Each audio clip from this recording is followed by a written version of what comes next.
Welcome to the ATP Project. You're with your hosts, Steve and Jeff. G'day, mate. G'day, mate. How are you? Good.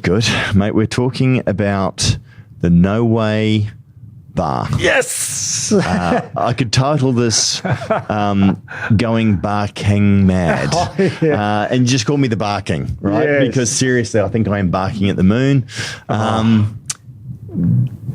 This is a long time in the making, isn't it? It is a long time in the making. understatement. And look, we are, as we're recording this, now, while we're recording this, our bars should actually be in market. They should be in Australia's largest grocery chain, which is Woolworths. But this is literally a couple of weeks before that, right? So I was just trying to think back, and what's really funny is that ATP time is like a time warp. Our new CEO that's just come on board, which has come in to let Tony and I step back into focusing on NPD and the vision of the company and doing what we really love and what we're really good at. He says he's been here for 4 weeks and he feels like it's 2 years. So the bar was a dream that started probably back in 2016. So I keep saying 5 years, but it's nearly 7. So it's probably 6 and a bit years. And I still remember in the old office that we had before we moved into our now old facility is where we're actually visioneering the concept and the idea.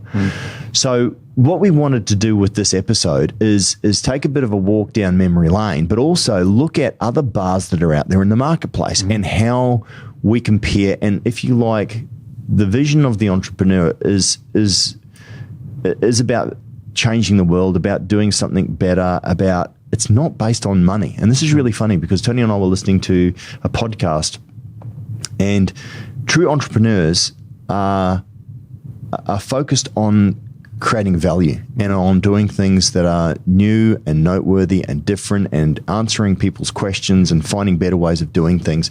And it's the pursuit of seeing that vision come into reality and exceeding and exciting and providing value to people. And that's really what it's all about. And again, Zig Ziglar is one of and I know the people that know, who have listened to me before, to get where you want to get in life, you've got to help as many people to get what they want and bring value and joy and excitement and do things that are different. So in 2002, May 2002, Tony and I had come back from working in Europe. We were actually in Northern Ireland, and our job was to work in the cattle industry.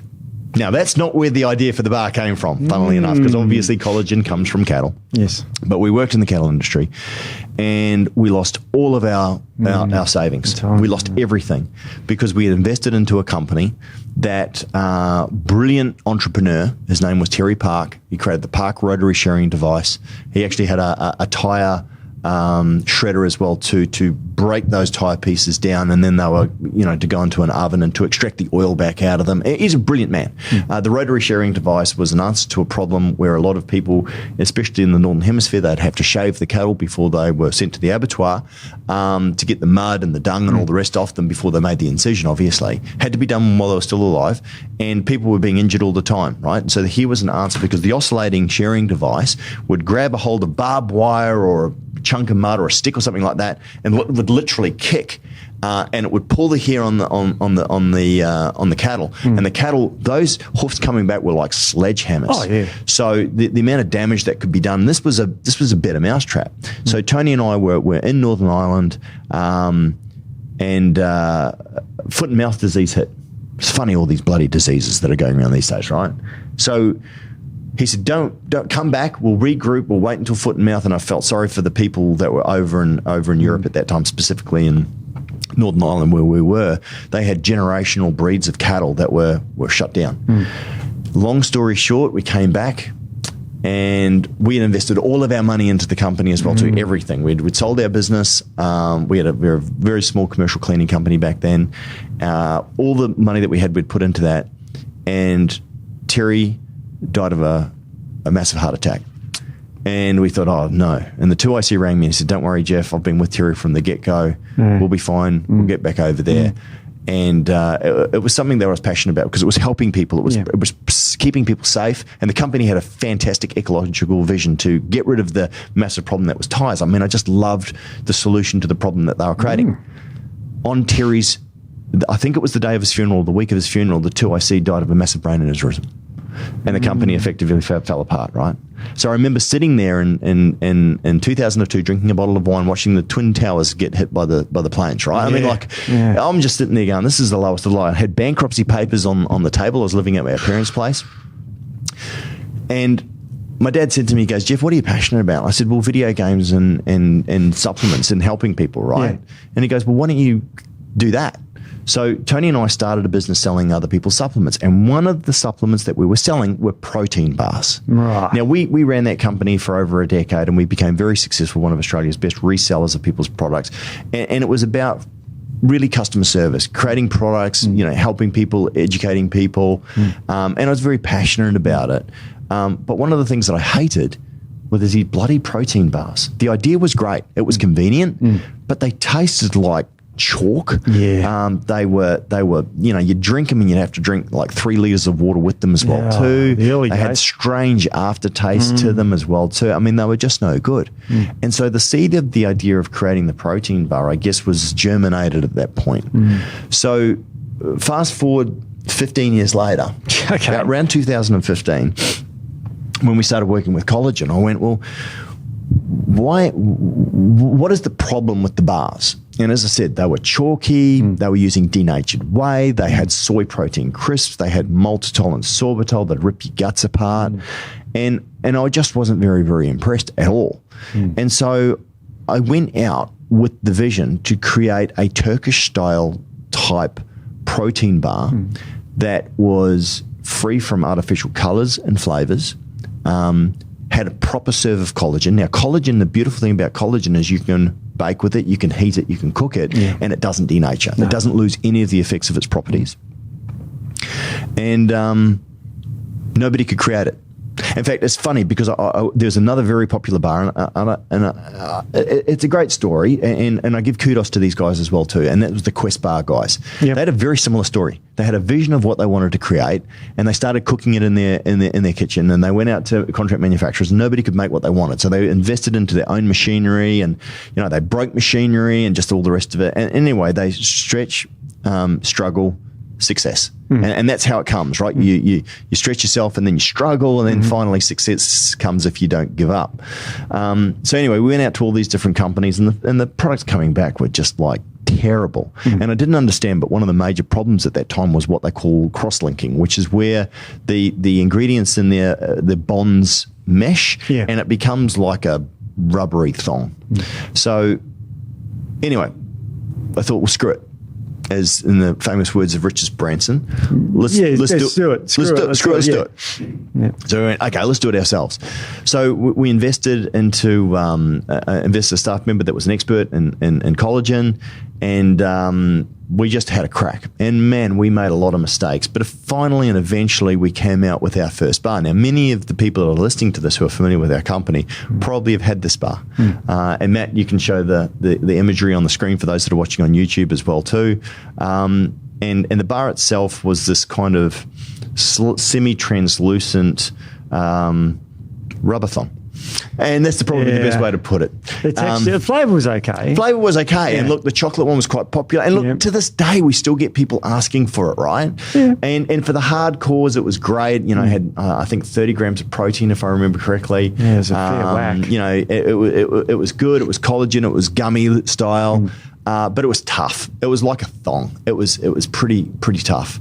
Anyway, we continued to do that. And I was really just testing the market. Was the market ready for a new style of bar? Something that had a completely different texture. And the feedback was surprisingly good, considering I'd rate the bar maybe a 4 out of 10. It wasn't particularly appealing. It was okay. Chocolate one was good. It had a nice coconut in it. But well, it was different. And again, Steve, we always want to do things that are different. And then the way that I liken it is that this was different, this was radical, this was unique. And that was our phase one. So we proved the concept. And so then we were starting playing around with other ideas. And then I remember creating a marshmallow bar. I thought, hang on, why don't we create marshmallow? And we created this marshmallow bar, and we put chocolate chunks inside it. Completely unpractical. I mean, like, you could only get the bloody chocolate chunks in there, and like then the chocolate chunks would actually sort of bleed out a little bit because there would be differentiations between the water moisture between the chocolate and the actual bar itself. And I remember going over to the States, and I was really proud of these things. But man, they were tough. Yeah. They were jawbreakers, right? They were tough. I loved them, but I've got a jaw like I can chomp through steel. didn't mind 'em. But girls hated them. So, mind you, we launched them out into the marketplace, and they were finding pretty good acceptance. And I'd probably rate them maybe a 5.5, 6 out of 10 on taste, right? They were a bit too thick, they were a bit too heavy, but they were a bit different. And the market really, really liked them. And I think they liked the direction that they were going in and the idea. But I shut it all down for a couple of reasons. One, the original bar, the original Noway bar, was just tough, and some of the prototypes that we were working on were really soft. They really worked really, really well, but we had one major problem on those bars, and that was the cross-linking, which we had theoretically worked out how to overcome. On the marshmallow bar, the big problem that we had on those was oxidization. Yeah. Because we didn't use any synthetics, because we weren't using anything that was unnatural, because we weren't using preservatives and all the rest of it, we were having problems. So we were looking at nitrogen flushing, and we were doing all these other sorts of things to get it done. And eventually the lead R&D team member at that time, who was an expert in collagen, went, we need to spray an oil onto these bars, and there's a confectionery oil. And so we spent all this money setting up oil lines and all the rest of it and doing blah, blah, blah. And guess what, Steve? What happened then? It oxidized the bar. Yes. It became rancid. So I'm sitting there going, holy cow, right? This is probably, I don't know, 2019 maybe. Yeah. Wasn't that long ago? 2018? Yeah. Yeah, 2018, it was 2018 going into 2019 anyway. So I'm like, right, let's just pull it from the market. And we had a purchasing officer, lovely girl, God bless her cotton socks. But holy snap, I think she saved about 0.5 cent by ordering a bazillion labels. So I had packaging. Oh my gosh, Steve, the amount of packaging, the amount of boxes, and we had pulled it all because obviously it hadn't gone as planned. And so I'm sitting there, and it was one of the most costly things that we had ever done, but the right thing, right? So then we went, right, we know what we've got. We created it theoretically in the lab. We knew what we wanted to do. And so then we sent the team overseas to create a very, very big version ourselves. Now, at this time, the company was flying. We had just finished in the top 100 BRW fast-growing companies. I think we finished number 13. And then the following year, so we had investors coming at us going, what are you guys doing? And what's the excitement? And at that stage also, we had come off the back of being slapped down by the TGA pretty hard on the podcast, on our products, and they considered that to be a breach of the advertising guidelines, which technically, and I'm not going to get into that because it's a story for a different day, it was. So we lost all of our momentum. We took on an investor as we were expanding into this new facility where we are here, which is 7 times the size of our old, massive facility. As we came smack bang into COVID. Yes, that's right. So our website was shut down. Yeah. We lost all of our major brand names. We expanded into a new state-of-the-art facility. We had crabs in a pot having a crack at us from every single step of it. And I'm just sitting there just going, holy snap. Yeah. And we invested $10 million into a bar line that then was delayed by nearly 2 years in getting operational. I mean, like it's just like, and the big C, the big COVID was the big blanket that covered the whole thing. We had retailers shutting down their stores. I mean, we had, all sorts of stuff going on. And I really felt for our retailers as well too, but we didn't get caught with, oftentimes in business you come up against a brick wall. It's like we had about 4 or 5 brick walls hit us at the same time. I mean, we literally fell out of the tree and hit every single branch on the way down. Just horrendous time of it. Anyway, needless to say, the vision and the passion for creating this bar was still there, and the prototypes were just extraordinary. So fast forward to where we are today. We're literally 2 weeks away. We went out and we showcased the bar to Woolworths. This is a completely new bar too. Completely new, completely different. And they absolutely loved it.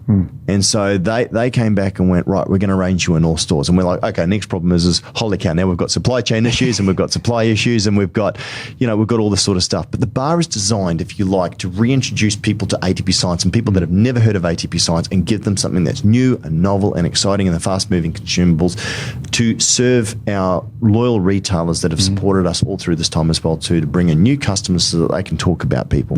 And we partnered with Woolworths because we need to get that brand recognition, that uplift and that new customer acquisition. And we think this is a real game changer. I said it. Don't shoot me, right? But this is a real this is something really, really different. So anyway, I hope people can appreciate just how funny this whole thing has been. It's just funny. You have to laugh, Steve, or you'll cry. It's just been horrendous, but we're there. We've created it.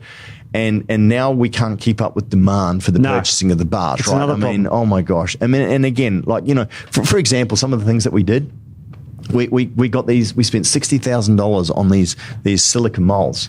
And we're like, this is brilliant. These things are amazing. And, the first ones that we ordered, they come out and they were in a grey silicone. And Tony and I are there and we're like, took out a bar and I ate this thing and I'm like, and I threw it straight down. And I'm like, what the hell is that? I said, it tastes like chemicals. Oh. And the other people, in the team were like, well, I can't taste anything. And so, it's like they'd used a wrong silicon. They had used a commercial grade silicon, a food grade silicon, but safe to use around food, but not to bake food in it. Oh. So as a result, the chemical residue that was in these things tasted horrendous. So the poor guy that gave it to us, he was having a crack. He made a mistake. And it should be like a red silicon, a maroon sort of colored silicon. So he nearly went broke. And we could afford, he goes, please, so we worked with them. So that took months and months and months, and he was on the brink of going bankrupt, the poor guy. Anyway, he finally got us the silicone molds that we needed, right? So then we move over here and we've got the line up and operational, we're running through, and we've got this fancy robot that demolds these things, right? I mean, like, it's state of the art. It's brilliant. Guess what? What? The robot couldn't get them out of the frickin' molds because it created a vacuum. So I'm just sitting there going, engineers, like, I know that we've never done this before, but I mean, seriously, I can't see where we didn't make a mistake. So then we had to go back out and we had to order Teflon molds, which then sent us back even further again and cost us, thousands of dollars, and with COVID we had to air freight them over, and oh my god, I mean, like, seriously, I mean, like, it was just horrendous, Steve. And also you had to get outside help to get the training of the actual bar up and running. And that was a drama. Do you want to go through those dramas? The funny thing is I'm yelling at this company from overseas, and like, these guys were supposed to be out here literally 18 months previous, right? And we can't come because of COVID. And then there was political games going on there with the chief engineer. I'm not going to bore you with it, but seriously, I'm sitting here going, please, you need to come out and commission this line. Now, no, you can't do it. We can't do it remotely. Our guys have to be here. Seriously, I honestly did not think they were going to come. And they had us by the balls because nobody else can do it. I'm ringing engineering companies. We had a German engineer who's one of the best people. He did so much work for us when some of the other companies, and he negotiated and actually worked with them on all the stuff from the Netherlands. We had stuff from other parts of Europe as well too. And he did a brilliant job. Wilhelm, if you're listening, mate, my love and gratitude to you knows no bounds. Anyway, but they would not let him commission the line, so we had to wait and we had to wait. So we've got this huge facility. We've lost all of our brands. Alpha Mars and Amp and Alpha Venus and all our creams. And we'd lost all these products because they were deemed to be therapeutic. In the middle of COVID, where sales were going down as well too. And the bar line, which was there to really reinvigorate the brand and get people excited and open up new markets, I couldn't do it. No. So, and bar lines are cheap, of course, but $10 million. It's dead. By the way, it was 10 million, wasn't it? 10 million. Yeah. Not. I don't know if someone said we had to go out and get investment to obviously do that. But there's plenty of people that wanted to invest in. So I'm going to ask you a question now, the way you normally ask me. There's millions of bars on the market. Yeah. And they're chop coated. Yeah. And they're everywhere. There's all different. I've got 5 of the top selling ones yesterday, but they're everywhere. Yep. Why couldn't we just do it like that? Why? Yeah. Because they're pieces of crap, Steve. Pretty much. Yeah. I mean, and look, I don't mean that to say, put it this way, they did not fit with my vision. I shouldn't say they're pieces of crap. They did not fit with my vision. The product had to be natural. We didn't want to use artificial colors or flavors. We wanted to use collagen and present collagen in a new and exciting way. And I'm not talking a collagen bar that's then mixed with soy crisps and whey protein and amalgamate this thing into this kind of, we've got collagen because it's a keyword. No. I wanted to create a true, no other protein really than collagen in there. And I wanted to create something that tasted like a Turkish delight. That sort of had the same sort of texture, had the same sort of covering, that people could use, while they're sitting on the couch at night and they're looking for a biscuit, something naughty, they can have something that's actually pretty good for them. And that actually gave them a full serve of Bodybalance collagen, which we know is a quality collagen, which is a quality protein, not some denatured whey protein, isolate, milk solid, casein, soy crisp piece of garbage. And I say that respectfully because most people look at the protein bar and go, it's a convenient, high protein food. Most people don't know what they're looking at. They're just going to look at the macronutrients. It's low in sugar and it's high in protein, and away we go. But it couldn't use sorbitol. It couldn't use maltitol. It couldn't use anything that had a negative impact on the gut. So we couldn't use artificial sweeteners like Ace K. Or what about gluten to stick it together? No gluten. Again, we don't have any. My son is basically a celiac, and I have to be able to give it to my son. Yes. So and everyone else's sons. And that's exactly right. So what was really funny is that the vision of the bar, and this is we create things through what we want to see in the marketplace, and we start with the end. We don't go, what's possible? I don't go out to a focus group or look online and go, okay, this is what's popular, this is what's on trend. What's funny though is that when I actually got a report through on the fast-moving consumable, FMCG as they call it, the convenience market, the bar was actually, and I went through and I ticked these things off, and I forget which report it was, Ibis World or something like that. And the bar is positioned in 13 out of 14 emerging trends for fast-moving consumables. Wow, okay. And people always go, what's the one thing it's not positioned in front of? Yeah. Well, there's two. What is it? It's vegan. Oh. Because collagen is not vegan, but the other one was collagen, so you can't have both. So the maximum score that you could get was 13 out of 14, if that makes sense. Yeah, I know what you mean. It had to be high in protein. Now, high in protein is 10 grams or higher. Now, we aimed for 20 grams. And we got 20 grams, right? Now, so for it's not too big for girls, or for the smaller individuals or what have you. But for guys, it's a good solid amount. You know what I mean? So mostly 20. Yeah, I think 20 is pretty good level as what I'd consider to be a real serious bar, which is more serious on the protein content as opposed to on the taste. Not that the taste is bad at all. No, I got the top 5 selling protein bars here, and I just was interested. Well, I'd love to do a bit of a view. Anyway, so where we are right now, is that we've gone out and we've sampled, I think, over 10,000 bars. We've actually given away 10,000 bars, right? And the interesting thing, and I appreciate that this bar is not going to be for everyone, Steve. It's not. It's nothing's for everyone. No. The Apple computer is not for everyone. The Lamborghini is not for everyone. Everyone might want to have one. Well, actually, probably everyone doesn't want to have one. But you know what I mean? Like beauty and value is in the eye of the beholder. So I understand that some people hate jelly. Some people think Turkish delights are the worst things in the world.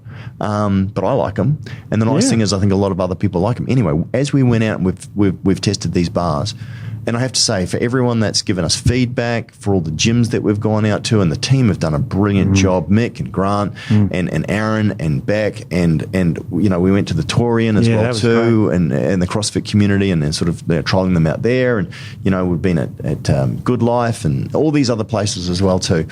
Now with personal trainers, feedback's been overwhelming. Steve, to be honest, better than I would have expected. I'm amazed. I mean, I don't like Turkish delights, but I love the bars. Yeah, there you go. So weird, isn't it? It is. Because Turkish delights to me taste funny, but the beautiful texture of these. Yeah. And it's amazing when you look at how it's evolved from the other bars. Yeah. You can get, they're chalk and cheese. Yeah. I mean, the number one ingredient, without, it's on the package, I've got a packaging in front of me here, is the Bodybalance collagen, which is the best collagen that we can use, and we use that because we love that type of collagen. We think it's the gold standard. It's like the WPI of collagens, if that makes sense. It's expensive, but it's great. And to compare that with the number one ingredient of, and I won't put the name of the. So you've got five. You've done a research, Steve, of 5 other bars for the biggest selling from last year, 2021. Yeah. Now, so I want to say this as well too. I'm not into running other people's bars down because there's a lot of people out there that are using them. And as I said, I look at, and this is a competitor, and I look at Quest, and we're so radically different that people who like Quest bars, there might be some crossover that like ours. I respect the hell out of those guys. I mean, brilliant vision, just dedicated to what they were going to do, and they made it happen, right? Yes. So good on them. I am not going to run anyone down. For me and for our clientele, there's a lot of reasons why I don't like the Quest bars. And so where I'm being derogatory towards certain ingredients, that's just because I'm passionate about that, not because I want to, because these guys have done a brilliant job and have had an incredibly successful company. So yeah. Well, this one's a bar that I won't mention who it is. It's not Quest, by the way, just see. Yep. The number one ingredient in this bar is, and I'm quoting, is milk chocolate coating with sweetener. It makes up 31% of the bar. And of the sweetener in it, the number one ingredient of that is maltitol. Right. Now, for those who don't know, it's a sugar alcohol. Yep. That really does a number on your gut. Look, and I think this is probably what's quite common with most of these bars. Now, and this is the juxtaposition. This is a protein bar too. Sure. I've never got I'll give you some of the shortcomings, if you like, of our bar as well too. For example, one of the bars that we've got, we're going to mention the flavours of the bars. We're going to sort of talk about that. Yeah, why not? Well, we've got 3 flavours that we're launching with, but mind you guys, we've got close to 10 flavours that we've worked on. Yeah. Some which are brilliant. I'm not going to release some of them. We're actually getting really good feedback in terms of some of the other bars that people are looking to see, but we'll see how these ones go. So we've got a toffee style bar.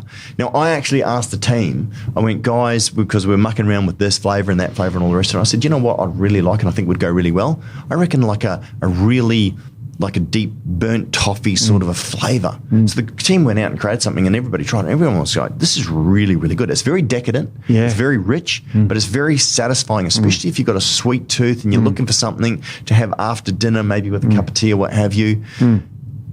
Now, it's got, and the brief was, it had to have 5 grams of sugar or less. It was 6.4. Now, I am working to get that down, right? Yes. Now, having said that, though, I could have used maltitol, sorbitol, or another form of sugar alcohol, and also there's also protein chocolate as well too. It's just funny because we've got people downstairs from a very well known confectionery company. We've also got other flavorists and guys, and the differences between a cook and a chef. And our guys downstairs are 3-star Michelin chefs. They are brilliant and they work collaboratively together.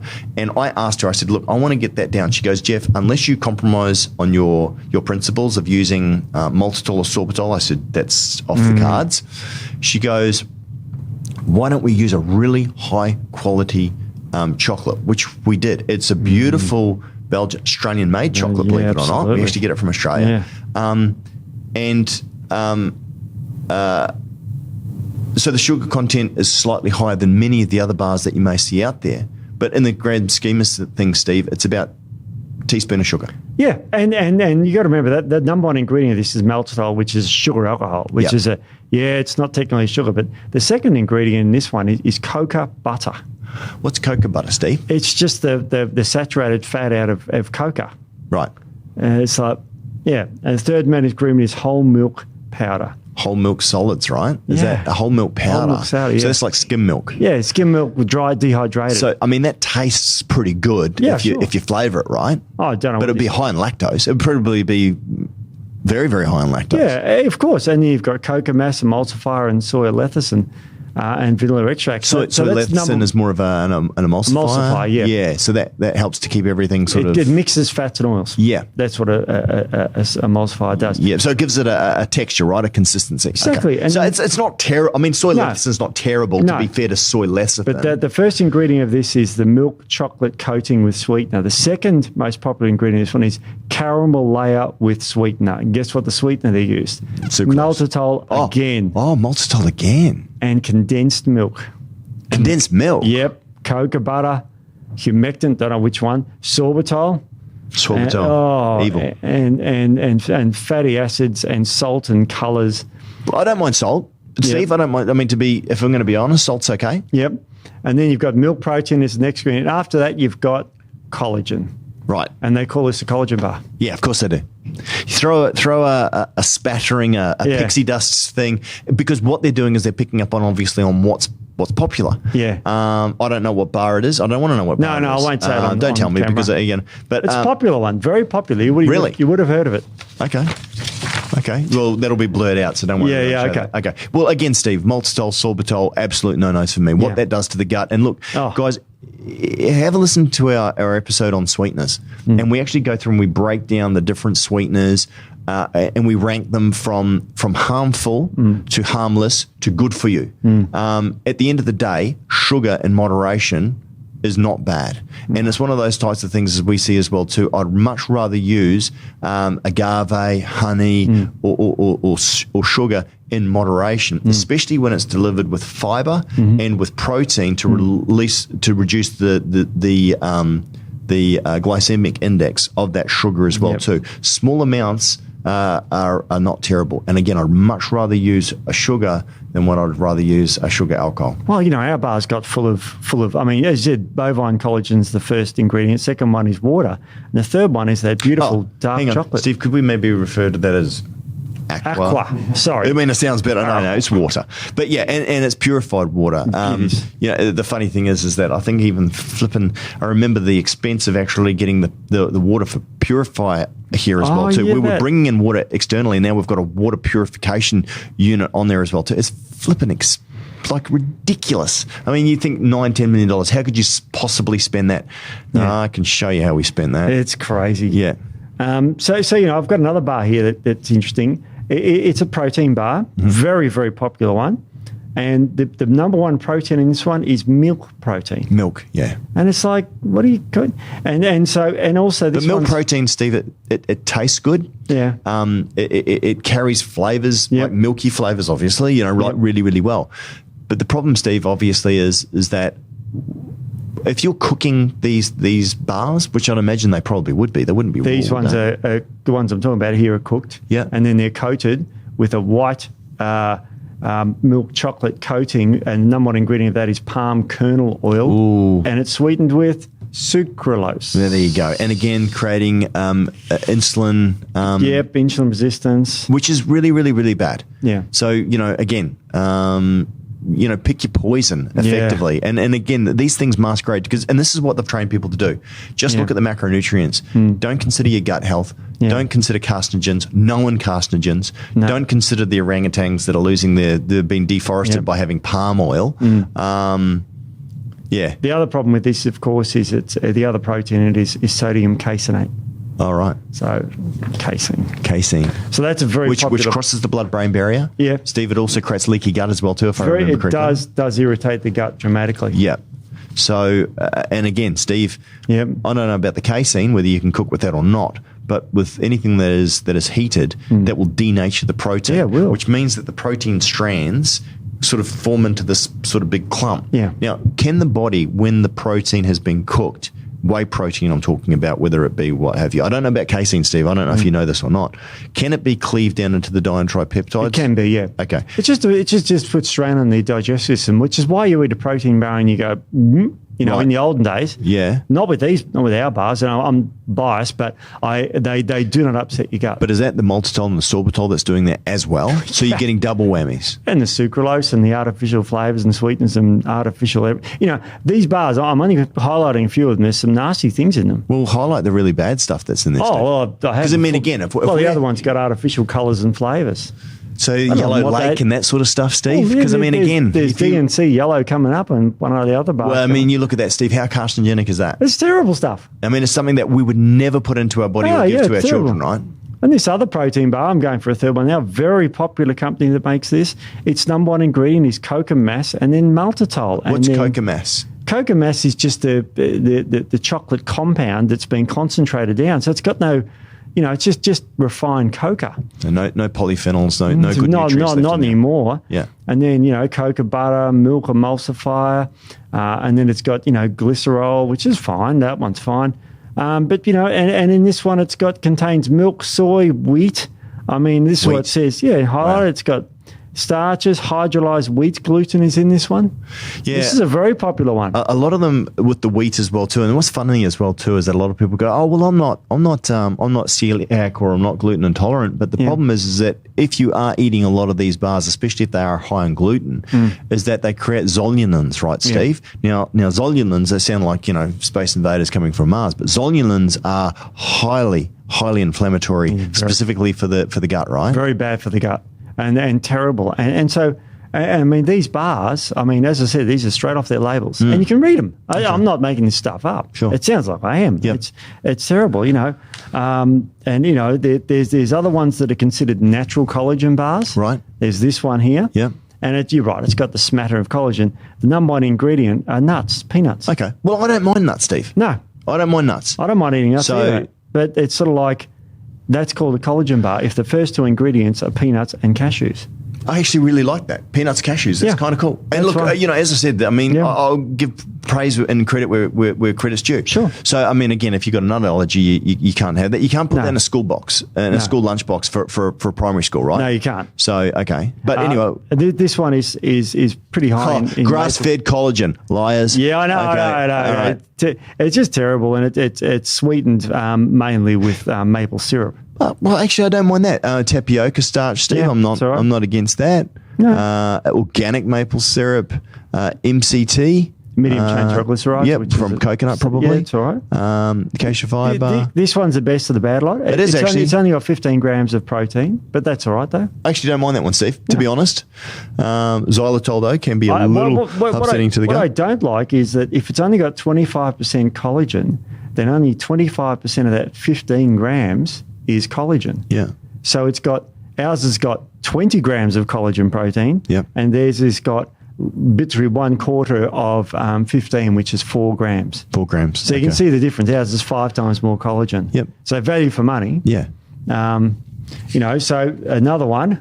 Oh, this one's got its brand name on the top. Oh, we'll just blur that out. This is the worst of the bad lot. This one.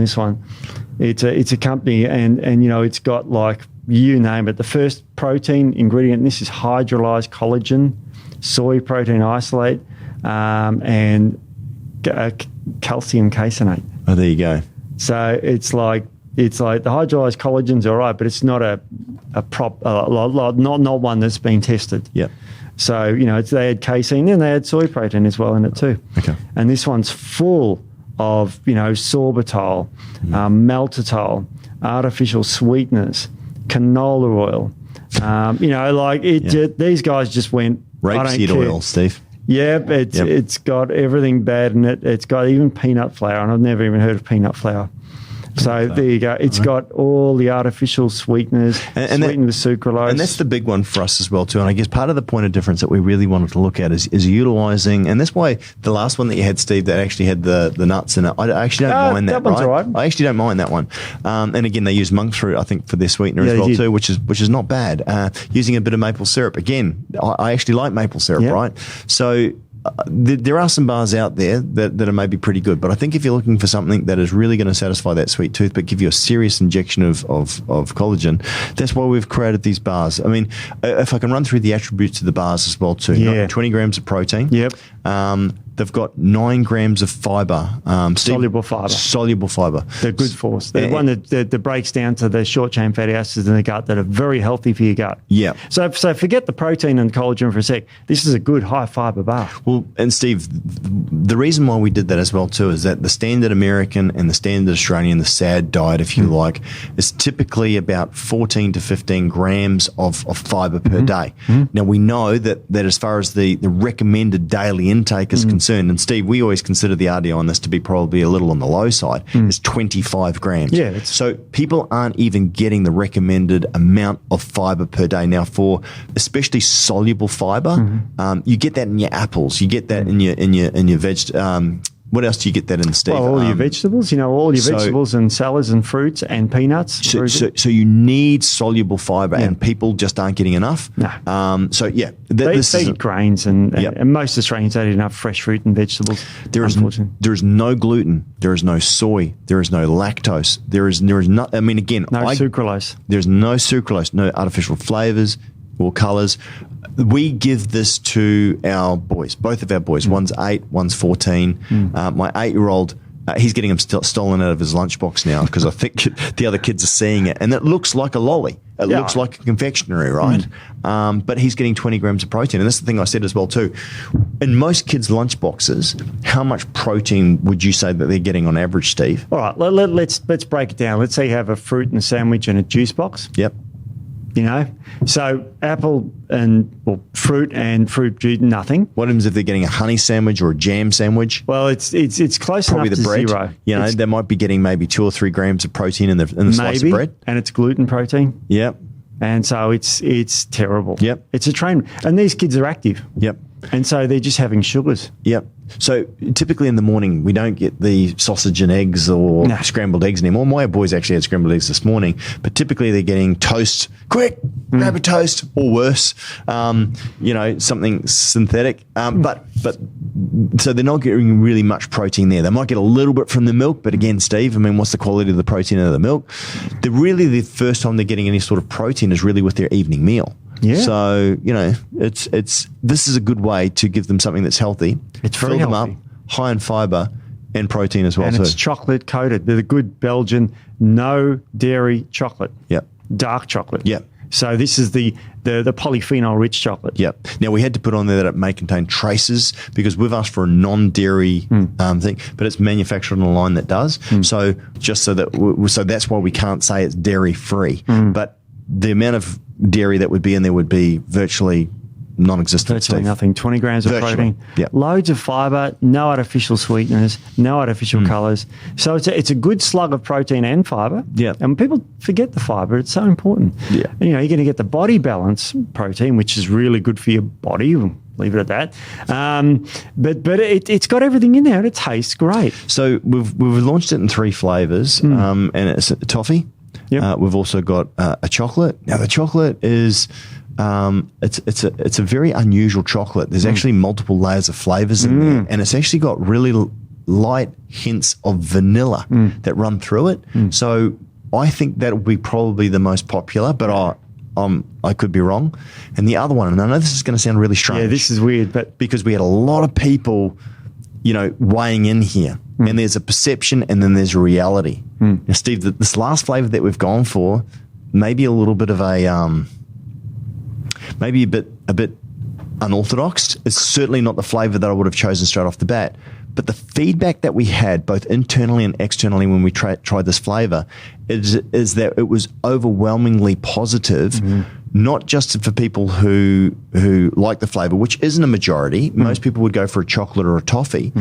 But the way that the flavor was crafted, because it actually has a natural fruit essence in there, is so good that I challenge everybody to, if you're interested in this bar, to give this one a try. At least buy one of them and see how you go.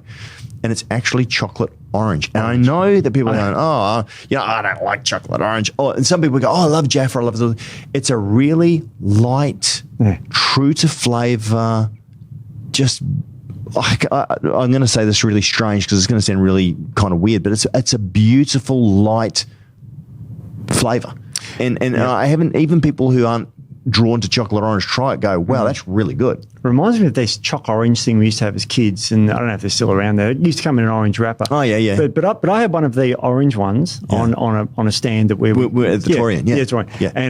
And so I was standing there and hungry, of course, and there's people around, so I stuck one of these. What flavours is this? I haven't tried the orange one. I don't know how I'll go there. And I was a bit skeptical, but it was beautiful. Yeah, it is. It's really, really good. Yeah, it was because it's all natural flavors. It's not a weird orange. It's a natural flavor orange. And look, of course, I'm really, really proud of this. And this isn't designed to be a product flog. It's really just a positioning statement for people who are interested in looking at a protein bar, something that's serious about the amount of protein that's got in it. And again, staying true to all of ATP's principles, which is, no artificial, good for you, quality. It has to taste good. I mean, personally, myself as well too. I give these like a 9 out of 10 on taste and on functionality. I'm giving it nearly a perfect score. Oh yeah.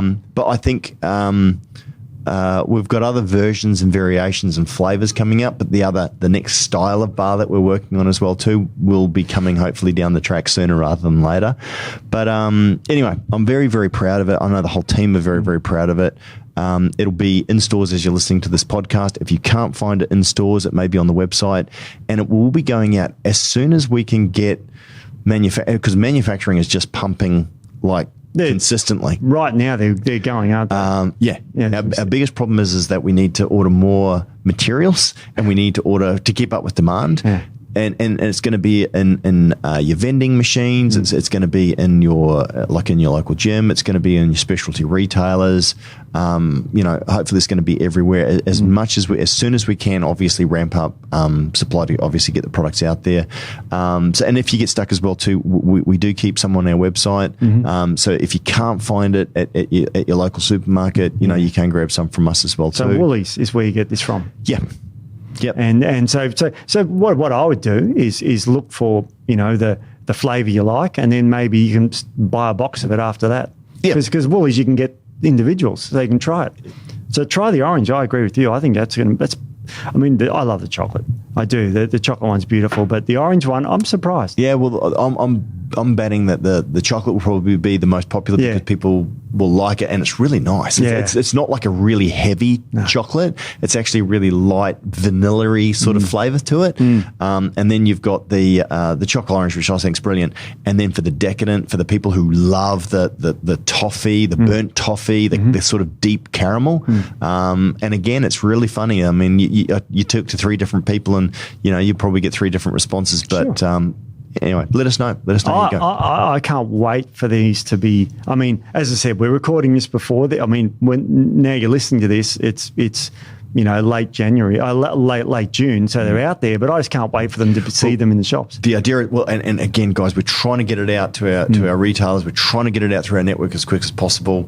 With Woolworths, you got to make sure you don't stuff up. We were surprised at the size of the order because it actually came through a lot bigger than what we thought, and our capacity to manufacture is absolutely being stretched to its limits as well too. But it should be in all good specialty resale stores as well too, and we'll have it out with them as soon as we possibly can as well. So We're making as much as we can. We are. But read the labels. Yep. With everything. Have a look. Yep. And again, it's not going to be for everyone. If you don't like jelly, if it's sort of the Turkish delight style, if you like, and again, it is a bit different. If that's not really your sort of thing, then you might not want to buy it. So let's give it a try anyway. It's healthy. Yes, it tastes great. Yes, it's convenient, but it's also healthy. Yeah. It's not like a bar which might give you a slab of protein in some form or another. This is healthy for you. Yeah. Amazing stuff. Anyway, I think that's probably enough, Steve. Yep. So anyway, thanks guys for listening. And again, I really wanted to share the story of sort of like the journey that this has been. It's been a monumental effort, and we're just about there. So as I said, please, if you grab a bar, let us know below, what you think. Yep. Give us your feedback. And as I said, hopefully there's some really cool things coming along the pipeline that you might enjoy as well. It's exciting. Cool. Can't wait. All right. Thanks, everyone. Thanks, Steve. See you next week. Bye.